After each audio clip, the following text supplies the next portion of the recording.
Hello friends, and welcome to BronsCast episode number 5. This episode is called The Power of 3. And my name's Dave Brons. I'm a former dead-end job guy turned composer, musician and general all-round creative type person. And I've started doing this podcast because I released an album last year and I'm in the course of writing my second album. And I get asked a lot of questions about composition and how to be creative, so I'm doing a bi-weekly, more or less, podcast around composition, which is not just for guitar players but for all creative types as well. So anybody involved in writing or film or anything creative will identify with some of the stuff I'm talking about, some of the struggles and successes that I've had. But anyway, before we get onto the podcast, I just want to tell you about an amazing event that's happened this last week. My hero Steve Vai has done the 25th anniversary of an album that he put out called Passion and Warfare, and he put a tour on, and I got a chance to go and see him play live and hear all the songs off the album. I'll just show you which album it is for those of you perhaps haven't seen it before. So or if you're listening on the podcast, I'm holding up the Steve Vai Passion and Warfare record cover. And so it was a momentous occasion for me, guys, because Passion and Warfare was the album that started my love of composition, really, and also my love of playing guitar.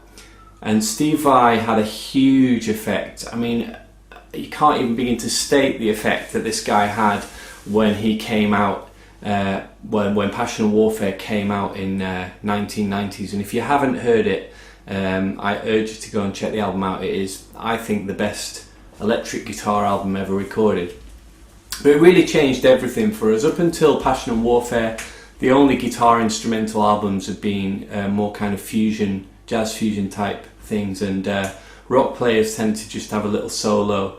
And we already had our heroes like Van Halen and people like that who were in an all band with a singer and the guitar solo come out, and we'd be really excited about that. But Steve Vai really turned the whole instrumental guitar thing into rock instrumental guitar thing into a growing thing, really. He started it, for me, he really kicked it all off, and in the 1990s he revolutionised things for a lot of people. So when I first came across Steve Vai, it was a concert that was on BBC TV. It was called, what was it called? Expo Guitar, and it was for the 1992 Expo in Seville. And they had this big concert with all the big names. Joe Satriani, Brian May was on there, and Steve Vai came out and played a song called For the Love of God. And everything about him, from seeing him step on the stage, from hearing his music, it just felt like it resonated with me. I just felt like, man, that's the music. If I could write music, that's the kind of stuff I would have written. It just, everything in me, I got super excited. I just wanted to know the tricks of how he did it, everything about how he played, the sounds that he got, how expressive he was, kind of his presence on stage just really connected with me, and it felt like I just discovered this treasure I'd always been looking for. I don't know if you guys have experienced that, where you've come across a picture or a film or something that just hits you right to the core of your being. And so basically that album started, I went out and bought the album on cassette, which I've got here somewhere. Podcast listeners, you have to check it out on YouTube. So here we go, cassettes, remember those?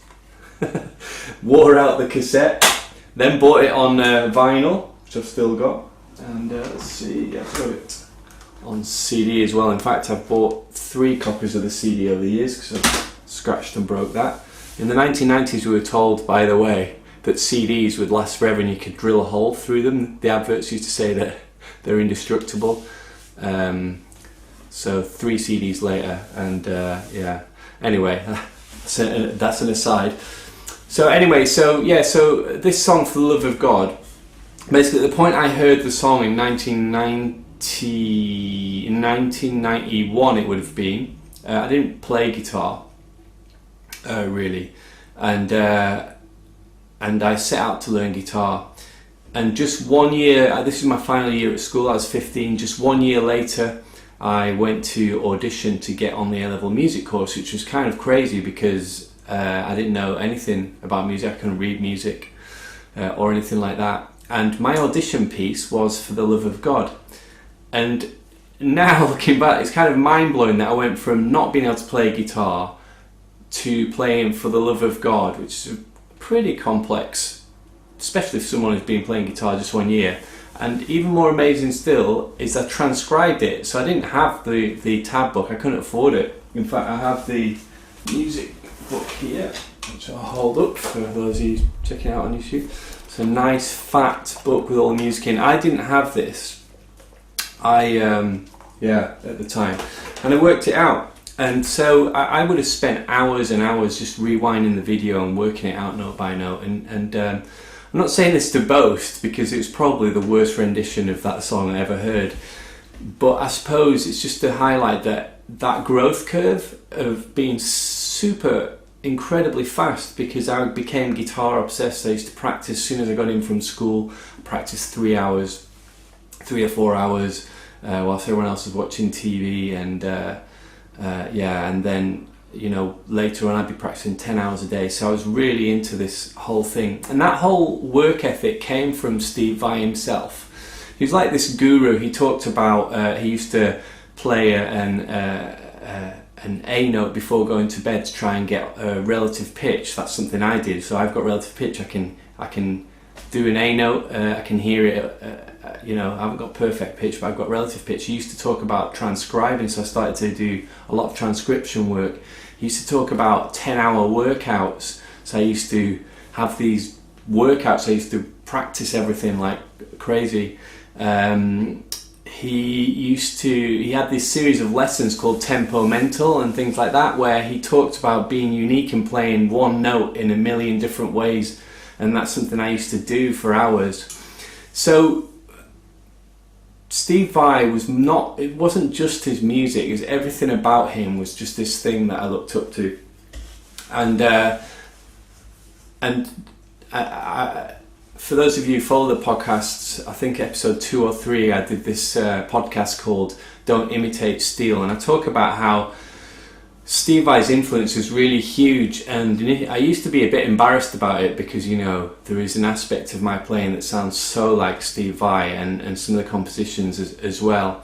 And I talk about that inspiration, that having that person to look up to is a really great place to start when you're trying to create art. It doesn't matter if you're a writer or an artist. We all start out imitating as on a journey to find our own voice. And whilst we were on the subject of Steve Vai, there's a few other things that I bought along the way.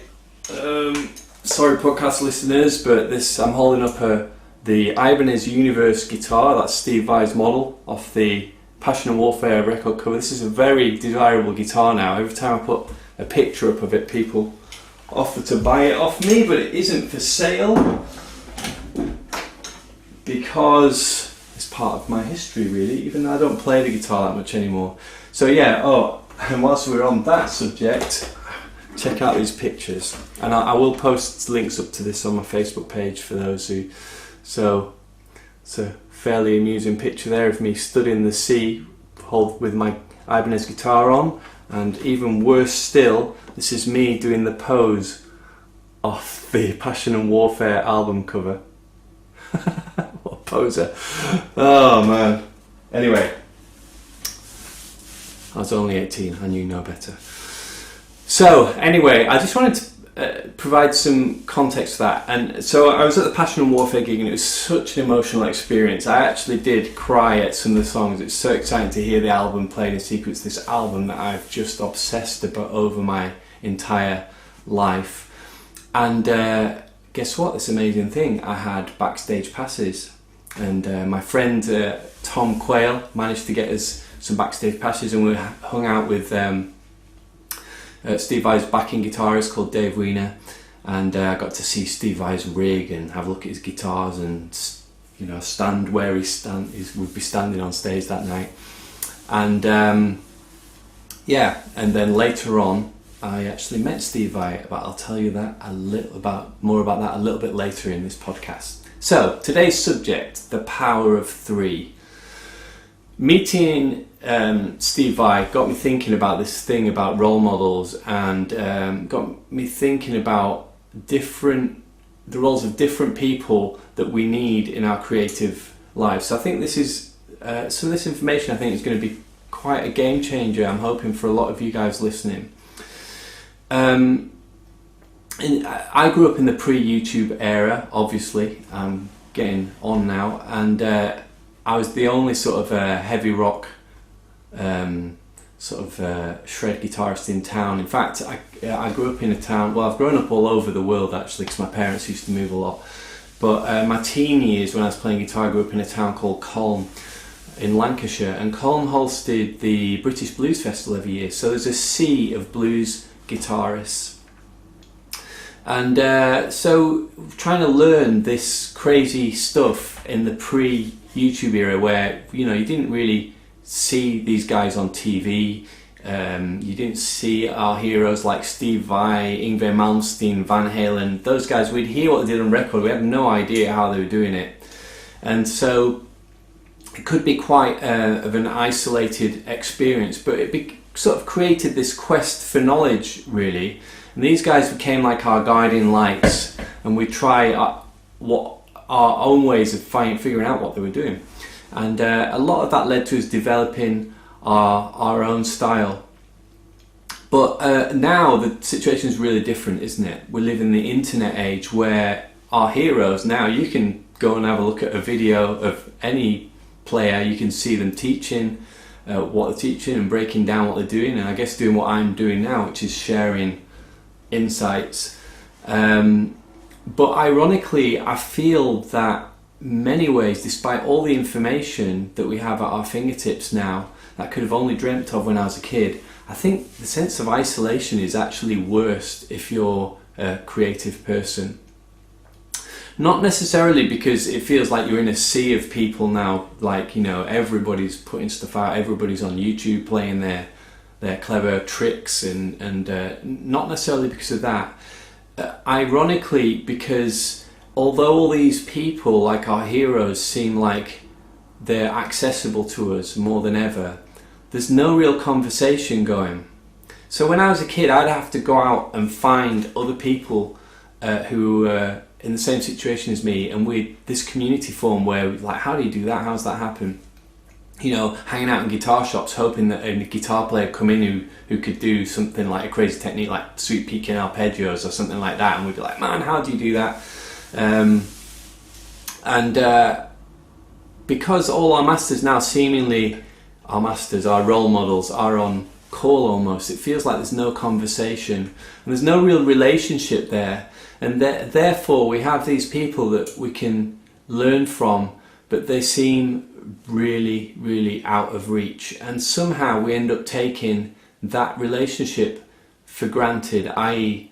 the relationship of role model to student, because it feels like we can just learn whatever we want whenever we want. And I'm going to talk about how I feel there's things we need to do to change that. So anyway, back to the Passion and Warfare tour. So I queued to meet Steve Vai. He wasn't backstage, even though we had backstage passes, he wasn't there. And I waited for about 2 hours, and I was second in line, and I'd taken a copy of my album. And I'd planned out some stuff I wanted to say to him, and the moment came, he looked at me, I handed his album, I went to tell him what I was trying to do, and he looked confused, like looking down like, oh, what, you want me to sign this? This isn't my album. And then I was trying to get words out to tell him, no, this is my album, Steve. And what I wanted to say was that what an inspiration you've been to me, and please can you listen to the album if you have time. I know you're going to be really busy, but give me some feedback, and you're my hero, and everything that I do now creatively and in a living from music is thanks to you. But what actually came out was this. Literally nothing came out, and it's so weird because it's not like it's the first time I've met him. This is the third time I've met the guy. Again, sorry for the podcast listeners, but the YouTube viewers, look, I've got, he signed my my guitar there on the back of the headstock. I've met him twice before, and the same thing happened. I just couldn't talk. It's so weird. I just don't understand it. And it was really unexpected. It's like this fog came down where my brain couldn't engage. I was completely starstruck. Now, I've met loads of people who are famous, okay? I've played with people who are really well known. I've met many of my heroes through the years. And I was just dumbstruck. And he looked he just smiled. I handed him the album. He took it. I took a photo with him. I struggled to even operate my iPhone. I was so in a mess. Isn't this weird? But I think it's because all my life I'd sort of dreamed of handing him this album that was inspired by Passion and Warfare, the tour I'd just got to see. I'm getting emotional just talking about it. I'm welling up, oh boy. But the reality is, for me, Steve Vai, I really hope he listens to the record, and if you're watching this and you know Steve in some way, please ask him to check it out. It was a mess. I didn't say anything on it. He's probably got this album, doesn't know who I am, what it's for, I don't know. Anyway, the point is I took a risk, gave my hero the album, but Steve Vai as a figure, although he's really inspirational figure to me, he is kind of out of reach, really. He's not somebody I can have a connection with, and this is what I'm getting to in terms of the power of three. So I really believe, and have found this to be true, that if you're going to be creative, there's three kinds of people you need to be connected to, and each one of these plays a really important role. So the first person I'm going to talk about is a relationship that looks up. So I'm going to use Star Wars language, okay? Because my kids are I've got two young boys, they're absolutely Star Wars obsessed. I suppose I am a bit as well. So you need sort of like a Jedi Master in your life, and there's you also need a relationship that's an equal, which is the soulmate, and you need a Padawan learner. And I'm just going to go through these in order. You see, we have this myth, the myth of creative isolation, okay? And this is like you have a genius on a hill somewhere, creating art, writing music, doing science. It's a genius who works in isolation. He has these genius ideas, and he's somehow magical, and it comes down to him, and it's special, and he has some kind of connection with that we don't have, okay?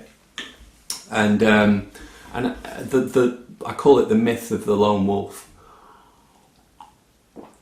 And that's actually not how it works.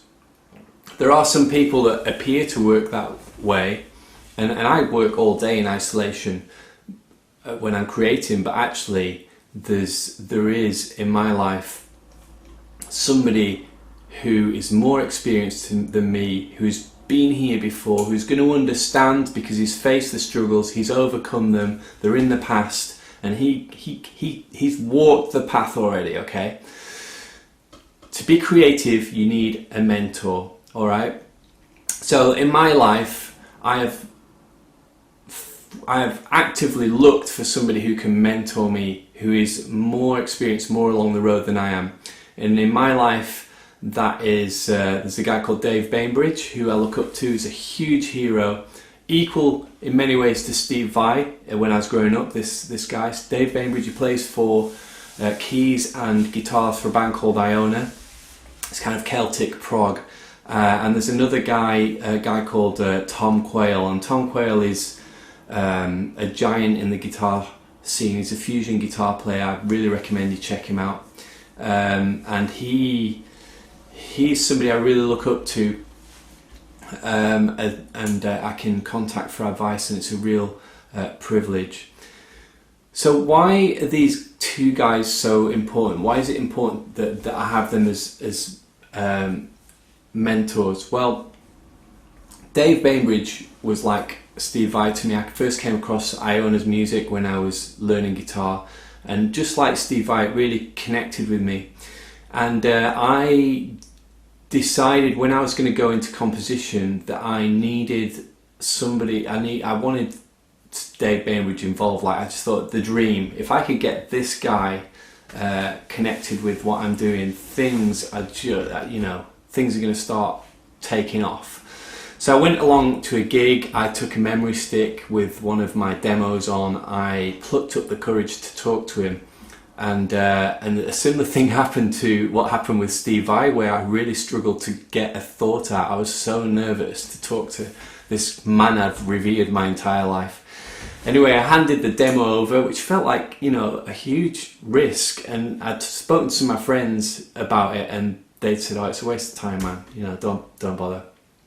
But I handed over the thing, and I asked him if he'd consider playing on my album. And I just thought, he's going to say no. For sure he's going to say no, but I'm going to ask him, because one thing I've learned is that if you don't ask, you don't get, and it's better to have risked and failed than not tried at all, right? So anyway, I handed over this thing, and this relationship started where, we started getting to know each other, and now he is, I consider him a really great friend. I've played in his band. Can you believe that?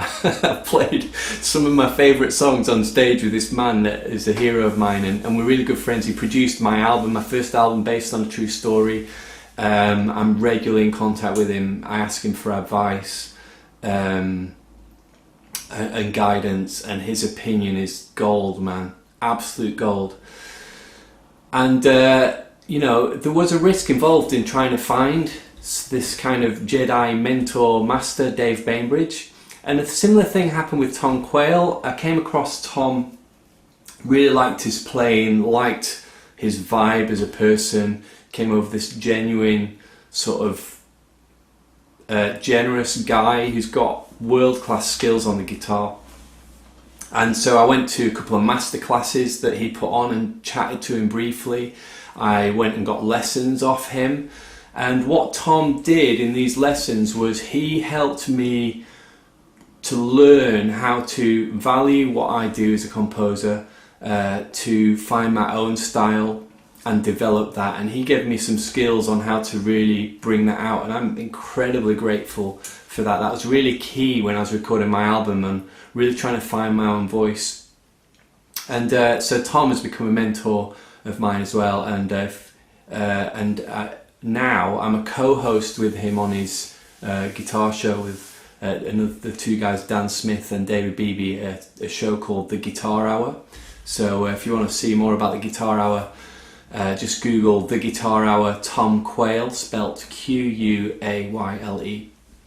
You can see that, and that's been really great for me, having that mentor relationship. So we need to seek out, if we're a creative person, we need to seek out a guru. So that's my first role, Jedi, the Jedi Master role, okay? I'm laughing as I say it, I don't know why it's funny. Okay, role number 2. This is the person I call soulmate, you could call it the equal, and it's more of a lateral relationship. It's somebody who's in it at the same level that you are, okay? So the Jedi Master pulls you up, from where you are to where he is. That's the idea. The soulmate, the equal, would be somebody who just hold your hand. I just thought of that image now. Just the thought of me holding hands with the guy I consider to be my equal or my soulmate. That's kind of funny. Anyway, so in my life, that's a guy called John Biglands. So John Biglands is the drummer in my band. He's also a fantastic guitar player, singer. He's a nuclear scientist. He's the brain the size of a planet. But you need this person who's going to tell you the brutal truth, okay? So when you come up with an idea or a composition, you need someone you can go to and who you know is going to give it to you straight, okay? Who's going to say, that's okay, that's good, that's brilliant, whatever. Somebody who's in it, in the mess and the mud with you and walking the journey with you, okay? You need somebody like that. And it's funny, I say it like it's dead obvious, but loads of people don't have that person in their life. So when I was putting this together, Heather, my wife, wanted to know, hang on, is that not me? But Heather is my soulmate and amazingly supportive in my career. You know, I couldn't do this without her, but she really doesn't care about music and quite often is completely disinterested. If I show her a new idea, she's like, oh yeah, that's great. So yeah, so I'm not talking necessarily, although your wife could be your soulmate, but Heather is so disinterested in music, like she's unable really to help me with anything there, other than say, that's great, keep going. So you need somebody. So why is having somebody like this important? Okay, this would be, I guess, your more traditional friend that you'd have. I think the thing is with John Bigland is John is actually quite a doubter in a way, and quite often he's the one who has said, when I came up with ideas of shooting videos or going on tour and stuff like that, he's always the guy saying, oh, I don't think it'll work. But in many other ways, he's my biggest champion. He's the guy who I could tell anything about. If I was really depressed, struggling, feeling suicidal, my marriage is falling apart or whatever, none of those things are happening, by the way, but if they were, I could go to this guy with confidence and know that he'd be there, you know, to walk the journey with me. If things were going really bad with my music career, I know he'd be there to help me out. He's somebody who's really real, and I think, you know, if you don't have someone like that in your life, perhaps you have some friendships, they're not that deep, you need to go out and find a friend like that and invest the time. So I really invest time into these particular two relationships I talked about, the mentor relationship, but the soulmate relationship is really a key, and I invest a lot of effort and time into it because I realise creatively it's super important to me. So we're on to the final one now. Okay, almost 30 minutes of me talking. You're still with me, podcast guys. Okay, so now we talk about the third relationship, and I really think this is important, and this might be a more surprising one to you guys, because obviously the Jedi thing, we all have somebody we look up to creatively, that's obvious. We all have a friend who's going to walk with us through troubles, that's obvious. But to be creative, I really realise we need a Padawan learner, okay, like out of Star Wars. And I guess that might be surprising, but I really think it's a key thing for creativity and something that gets really overlooked. So this is the most important one, okay, of the three, I think. Okay, so in my life, I've always had somebody I've been trying to help out and take under my wing, if you like. So when I started playing guitar, there's a guy called Chris Walton, and he wanted to learn guitar, and so I started teaching him, and it wasn't teaching in a formal sense, but I took him under my wing, and the great thing with Chris now is he's put an album out as well, and he's a guitar teacher, he's demonstrating guitar products, he's really going for it with his music.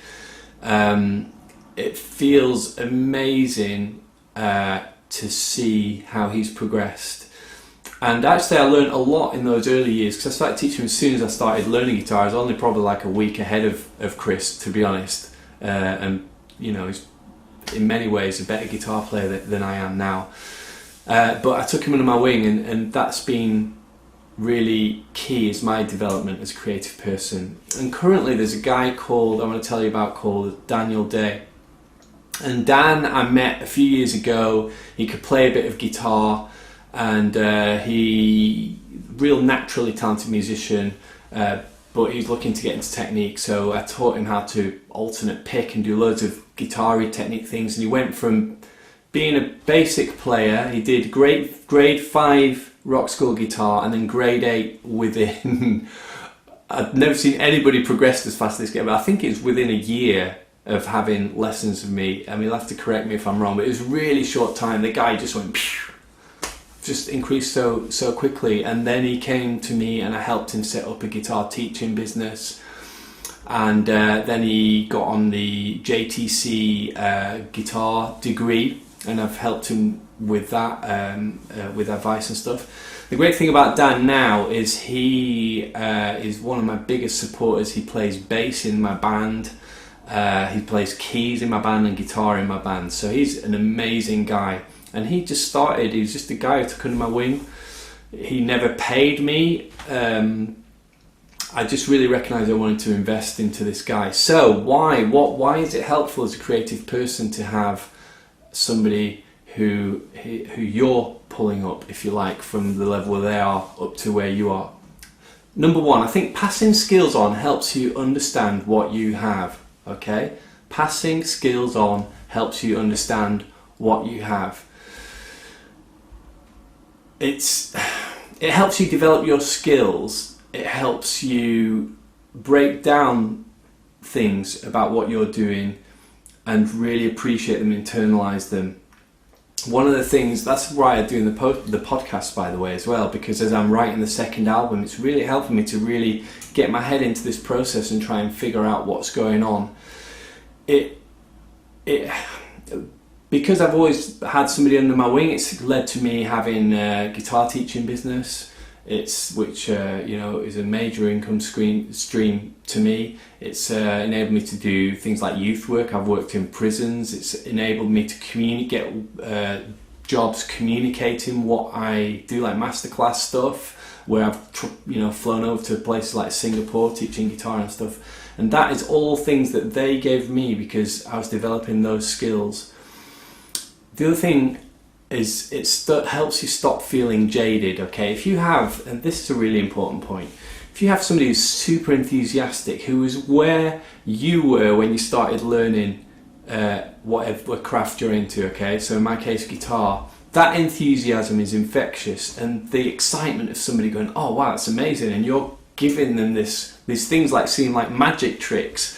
That enthusiasm reminds you of the way you felt when you first started out doing this stuff. And I think we need that, man. When you've been playing guitar like me for 20 plus years, and you can feel like it's just a job, and you can forget what it's like. So having somebody under your wing that you're bringing up really helps me and keeps me excited and and connected to what I do and want to keep doing it. Number three, creativity is about communication, okay? The practice of communicating how you feel about your craft really stretches your communication muscles, okay? And it impacts not just your ability to teach, but also your ability to communicate musical ideas also. Because you're always trying to find new language, and you're finding new ways to express and almost simplify and distill like the essence of what you're trying to do. Okay, so it flexes and keeps you trained, and I think it does impact your entire scope as a creator. Okay, so that's number three. Number four, it keeps it fresh. The reality is your Padawan learner is going to be more in touch with the current scene than you are, okay? They're going to be more invested into seeing what's out there. They're going to be more connected to new music coming up and new art forms coming up, new movements, new technology, like Facebook, Twitter, and all that kind of stuff, new ways of interacting. It's been invaluable for me to have somebody who's like really kind of investing time into discovering music, things that I have less time to do these days. So it's really good to have somebody like that in your life to keep your creativity fresh. Okay, so it keeps you fresh. Finally, number five, legacy. The thing is, you were once a Padawan learner. I mean, I don't really consider myself to be like a Jedi Master or anything, or an expert. That's not my point, but I suppose in many ways, because of how long I've been doing that, I'm viewed as that. And the Steve Vai has all these guys who are like his Padawan learners, and think of Dave Weiner and his band, who Vai took on and who's now doing his own thing. Fantastic musician. I think there's something about legacy that's important, because we need to pass these skills on. Yeah, I think it makes the world better, paying it forward, sharing what we know, sharing information, sharing our experience. It's all connected to being creative. It's all connected to communication. And at the end of the day, that's what I think as an artist I want. I want people to connect with what I'm doing, and I want to leave a legacy for the next generation, because all new creativity it's like old information reassembled to make new information. Okay, you've heard me say that before.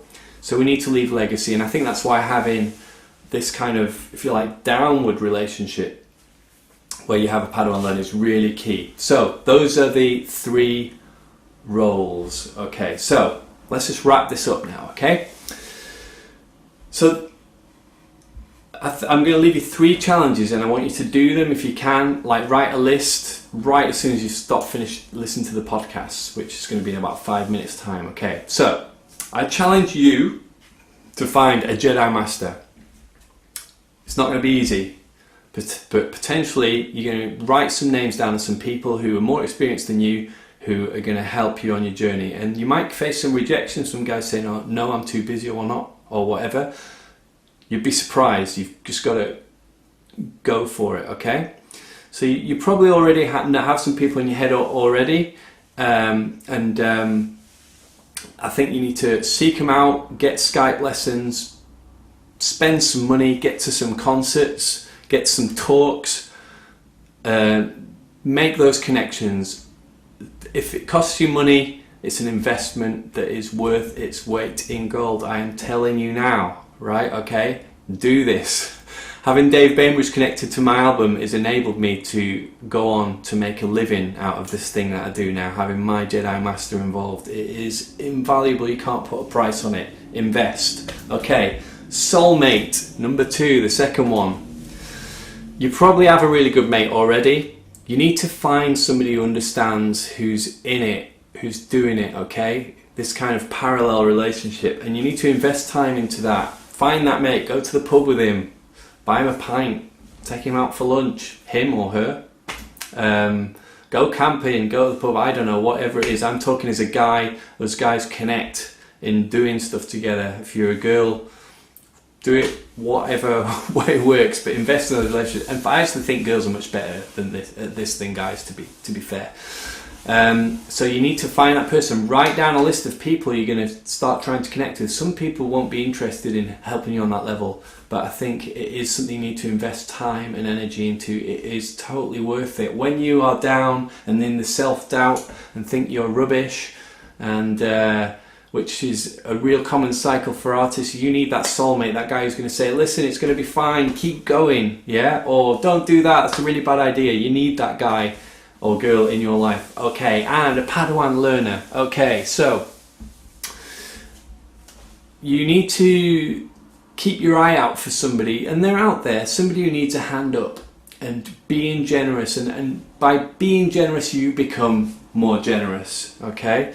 I mean, I'm not saying, I think you have to protect your time and you have to be careful. I'm not saying, give away lessons for free or whatever, that scenario. I'm not, or risk your income stream. That's not what I'm saying. Here, the thing, you need to find a person who you're going to invest in to help them. It could be one person ideally, because you don't want it to burn too much time up, or it could be a group of people like I'm doing with the podcast, I suppose, in many ways. I'm sharing this knowledge, but ideally just one person who's going to help you refine those skills, stay fresh, keep the creativity going, and you're going to pay it forward for them. So we need to apply the power of 3. So I hope this has been a super useful podcast for you guys. Please, if it has, share it, leave me a review, hashtag it on the BronsCast on Twitter and Facebook. And my hope is that you become more fruitful as a creative person, a more rounded, generous person who can live life to the max. This is, at the end of the day, is the goal, isn't it?